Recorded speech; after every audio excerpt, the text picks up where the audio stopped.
More Huxley? Sure.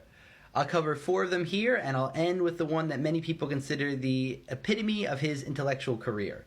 But let me just say, about The Island, if you're into psychedelics, The Island is the single book to read. He said it was very, very hard to write because he was trying to envision a positivistic future about how these drugs might be incorporated into our society. And as a drug writer, all those stacks over there, I think it's the best thing ever published on drugs. Let's start with this unique book, The Art of Seeing.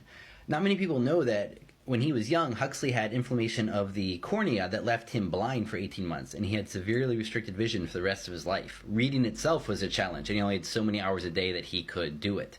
And so his vision was greatly improved by something called the Bates method, about relaxing the mind and the eye and letting the sensations come in, and it made a great difference for him. It's now discredited by ophthalmologists, but I think there is greater mind over matter than many medical doctors now will want to admit. If you're interested in this stuff about training the eye, look up the work of Samuel Renshaw, who Heinlein turned me on to, and it's about training your eye like a golfer trains their swing, and being able to take in large amounts of information in reading or in general. It's fascinating work, and it's cool to see Huxley paying attention to the eye itself because it's such a mystical organ in the mystic traditions.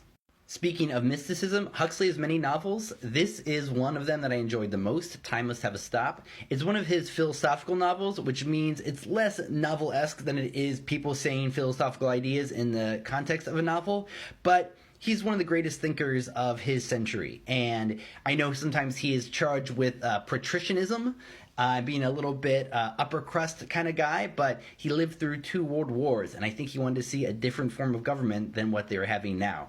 In any case, this is a great book of ideas, and it's also an enjoyable read. I would recommend it to people who want to learn more about what Huxley was thinking. Speaking of mysticism, this is probably Huxley's greatest contribution to human thought, the perennial philosophy. The idea that there is a mystic strain that runs through all of the world's religions that power them. And even though there might be stupidities and rules and things that don't make sense that gather around religion, it's because there's this central power of the oneness of us all, the God within, the things that they're all getting to. And he pulls together how it's in the Christian saints, in the Brahmins of Hinduism, in the Sufis of Islam, in Buddhism, in Judaism, and how all of this unites all of us. And especially since it was published after World War II, it was about a coming together about how much we are all really the same. He also chose quotes that are lesser known from these traditions because he said that quotes can get overused and you stop listening to them.